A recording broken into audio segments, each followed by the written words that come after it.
dhageessanuttu hordoftoonni Sumayyaa waan isaan jedhan dubbii gama sanaa isinii fideen dhufe jechuudha. Dubbii ollaa keenyaa isinii fideen dhufe. Egaa Saayidoo irratti wal qabanii jiru jechuudha. Justice for Sumayyaa jechaa Justice for Sumayyaa yoo seerri jiraatee fi higgi kaallee jedhu bakka Saayidoon eenyudha? Saayidoon hin hidhamu, Saayidoon hin qabamu, Saayidoon seeraa olidha. Akkamitti nibirata ishii owwata? Nibirata waggaa 10 isheen isa faana horte. Qabeenya waggaa 10 isheen isa faana dadhabde akkamitti waan qabdu jedhaanii. Mirga ishii miti isa faana jiraachuunis dhiisuunis garuu qabeenya hin qabdu akkamitti jedha. Justice for Sumayyaa jechuudha. Achi egaa komantii garaagaraa jira. Komantii gosa 3 jira akka inni dubbisetti. Komantii gosa 3dha kan jiru. Baay'ee parsantii 90 Sumayyaa sirrii gootee murteen kee sirriidha. Amma baga murteeffattee murteeffadhuuti nikaa ofirraa buusii qabeenya kee hirmaadhu ijoollee kee guddifadhu. Duras ijoollee qobaatti situ guddisee amma kana booda ijoolleen si hin rakkisanii jedhu jechuudha. Warri kaan yes waan sirrii murteeffatte jedha jechuudha. Namoonni baay'een isaanii namoonni qubaan lakkaa'amtu immoo Saayid sirriidha, Saayid dhugaa qabaa kan jedhes jira. Nama qubaan lakkaa'amu jechuudha. Nama qubaan lakkaa'amtu Saayidoon dhugaa qaba. Ammas immoo deebisee namni qubaan lakkaa'amu maal jedhee boodan gaabbitaa Sumayyaa dhiisii itti araaramii. Booda hin gaabbitaa dhiisii itti araaramii. Nama qubaan lakkaa'amu jechuudha. Achi immoo tokko immoo darbee namni maalidha? Ameeritti heerumuu fi reefu yaadattee qabeenya irraa hirmaasha. Ameeritti heerumuu fi reefu qabeenya isa gaafattaa reefni kaanarraa buusi jetta. Ammas namoonni qubaan lakkaa'amtu wayii immoo ati eessa turtee haga yoonaa qabeenya kee kan hin gaafanne balleessaa qabdaa. Qabeenya dura gaafachuu qabda turte dura hin turte jedhan hin turte qabeenya isa gaafachuu hin turte nagaa ni kaanarraa buusechuu hin turte.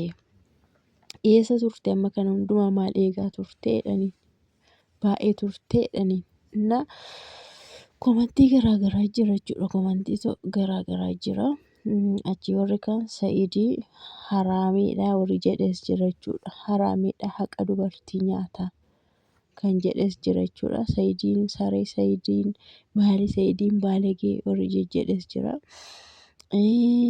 Komantii garaagaraa jira jechuudha. Warri Saayidiin arrabsan baay'eedha achi jalatti jechuudha.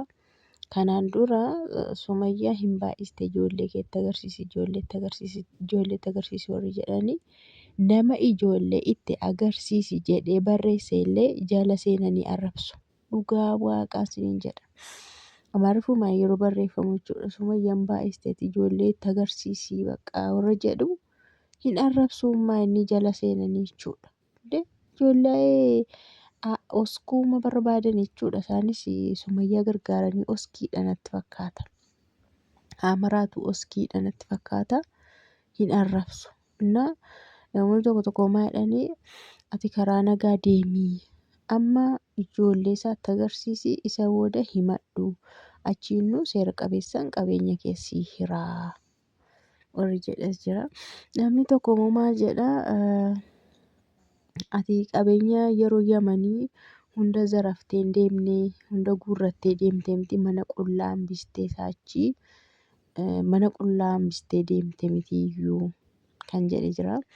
Achi humni tokko immoo miiliyoona darbe yeroo darbe hin fudhanne miiliyoona 2 yeroo darbe fudhattee tamitii ofii makee jette kan jedhes jira. Dhugumayyuu Sumayyaa miiliyoona 2 koo horatte. Amma qabeenya isheen hirmaattu maalidha? Oddoo wanti naanfaatti galan kiraayii galtuu kan jedhe gadda viidiyoo imaan irratti hojjetteeyyuu kiraayii galtu bariisin manayyuu kiraayii galtu maal qabdu kiraayii keessa jiraattu barii kan jedhe imaaniinu kana. Manni Saayidoon iddoo sana kiraayiidha yoo ta'e konkolaataa hin gadda bitamedha moo mana isaa maqaa Sumayyaatiin jiru tokko jedhamedha moo kamii kan isheen qabeenya naaf haa hirattu. Konkolaataa hin gadda bitame yoo ta'e qabeenyuma dhiyoo kana horameen bitame jedha maqaan. Ergasiin hore jechuu danda'a abbaate. Niitolii warra kana lamaan ergan fuudhee qabeenya hore malee qabeenyi duraa uumeera ton deemuu jedheera. Dhuguma dhugaa dubbachuudha birrii amma sana kashaa ba'ee doolaaraan xiyyaaratti kafalee jechuudha. Innaa ayyuudhaafis kafalaa ture ayyuu sargii godhameera dhudhumeera dhugaa dubbachuudha birriin durii dhudhumeera. Yoosuma argasii hojjetamee jiraata. Sumayyaan hojjette tokko fuudhee tokko hiikutti fixe kaa birrii jette akka baga fataa godhe. Baga zanaa godhe isheen gadda kana miliyoona 2 fudhatteetti miliyoona 2 caalaa baasee moo sargiitti. Sargi ayyuu bichaa malee dubartoota warra kaan lillaahima fuudhe toluma fuudhe warra kaan sargiin goone maan goone zimjaanii mofanii tolumatti heerumnaanii ufanii heerumanii ta'anii. Innaa sumayyaan keessan jechuudha akka kanatti inni xinnooma rabbiin hin sodaatuyyuu gifiin sodaatuyyuu tokko fuudhee tokko baasutti qabeenya fixee maallaqa fixee sumayyaa minaan jedhaayyummaa tokkoon sodaatu rabbiin hin sodaatu sodaatu jettee isheen kanaan dura qabeenya keessa hin barbaadu maasirraan hirmaadhu maallee tokkollee dumbulloo cabdullee sirkaan fudhadhu birreetti natti ergituyyuu akkaawuntii kee natti ergisiin deebisa jechaa turte yoo yaadattu ta'e. Ammas immoo Yamanitti yeroo inni makiinaan gurguree akkaawuntii sumayyaatti naqee fi yeroo inni jedhu dhageessaniittu isheen illee achis baatee birrii natti ergite sana hin barbaadu deeffadhu yeroo ishiin jettu isinis dhageessaniittu. Yeroo sana akkasidha. Amma immoo hillikii Amiira. Hillikii ushummaatii fi waan isheen haasoftu. Kanaan dura waa tokko nama of danda'u maallee hin barbaadu mataa isaatti haa baatu ani isarraa maal fudhuu jette.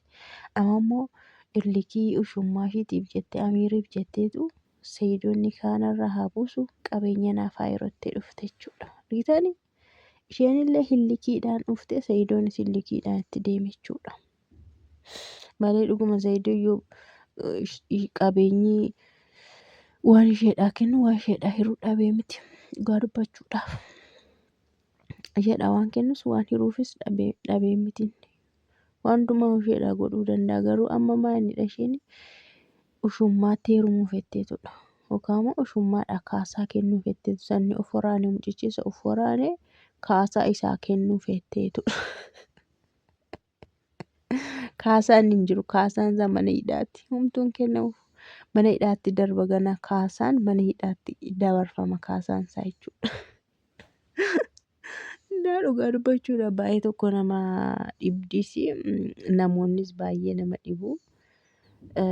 Nama muraasa qofaatu dhiisii araaramii ijoollee keetiif jedhitii kan jedhe nama muraasa.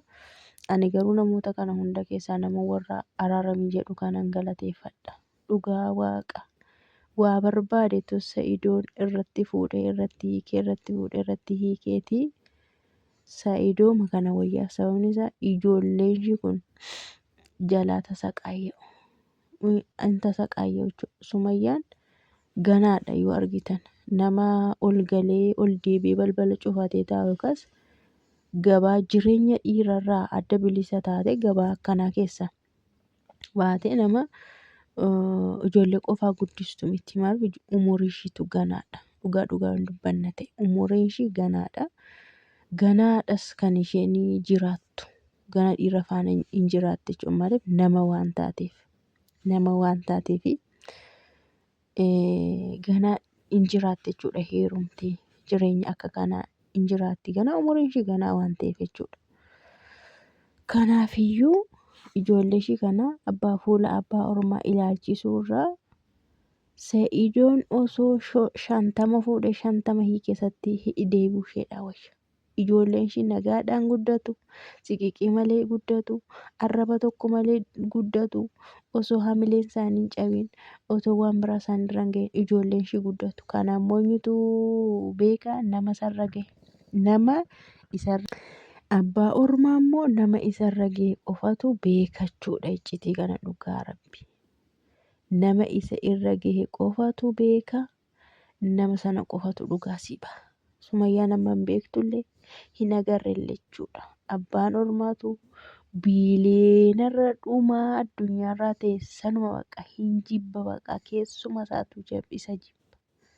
Baqa hin qulqullaa'u akka mucaa isaatti ilaalu akka sadhaa ishee sanaa garaan isaan qulqullaa'u jedhan.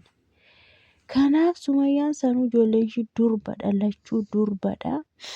Ijoolleen durbaa kun immoo baay'ee kunuunsa barbaadu. Eegicha barbaadu garmalee jechuudha. Waan xinnootu manaa isaan baasa. Waan xinnootu isaan cabsa karaatti. Waan xinnoodhaan gowwoomsamu. Waan xinnoodhaan bahanii hafu kaayyoo isaaniirraa. Sumayyaan otoo ogeettii taate Sayidoon miskiina dhugaa dubbachuudhaaf yoo afuris fuudhee shari'aan inni eeyyamaaf inni humna qabaannaan bulchuu dandeenyaan haqa isaanii eegnaan hin deeggaran eeyyama waan ta'eef ishee immoo musliimadha. Baay'ee Sumayyaa jechuun akkoo waan isin yaadachuu qabdan meen pooyintii guddaa dhugaa waanan dubbachuudha yeroo baay'ee yaadee irraanfadhu. Sumayyaa jechuun nama Sayidoodhaaf jettee amantaa musliimaa qabattedha jalqaba. Hin yaadattu yoo ta'e haa jennee yoo duubaa dhufne. Sumayyaa maqaa ishiillee nutti himte maqaa yeroo kiristaana turte nutti himteetti. Maatiin ishiillee immoo kiristaana akraarii akka ta'an kun yeroo darbe nutti himte nutti agarsiiste. Haati ishii qorraabiidha. Nama qorrobeedha. Maatii akka kanaatti keessaati sababii Sayidoodhaa walii dhufteeni musliima taate kana jechuun lubbuu ishii baqa amantaa jechuun lubbuu dhabde lubbuu ishii isaa jijjiirte Sayidoodha jechuudha. Kanaaf nama akka kanaa akka taphitti akkamitti waanuma xixiqqaa akkana jaartii fuudhuun koo nawurii miti bara. Nawuriin koo namarra deemanii sagagaluufaati malee jaartii iftoominaa sargiidhaan fa'aa fuudhuun koo jaartii nawurii miti dhugaa dubbachuudhaaf.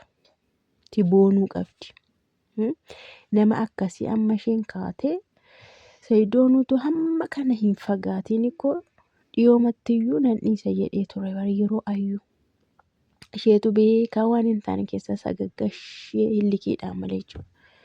Kanaaf Sumayyaan nama hamma kana aarsaatti kaffaltee Sayidoo jechuudha. Akkuma salphaatti amma yeroo akka saasoftu baay'ee nama aarsite jechuudha.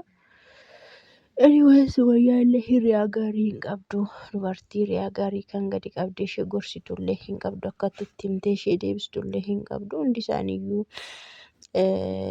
warra hin heerumnedha. Warra haadhas hin taane warra miira akka kanaa hin qabne baay'een isaanii hundi isaanii isheen akka Alamii, isheen akka Salaamii, isheen akka Hawwaa. Iddoo ishee hundi ishiiyyuu ganaa heerumti ta'e ani hin beekuufi. Dhugaa baay'ee na dubbachiistan soorii.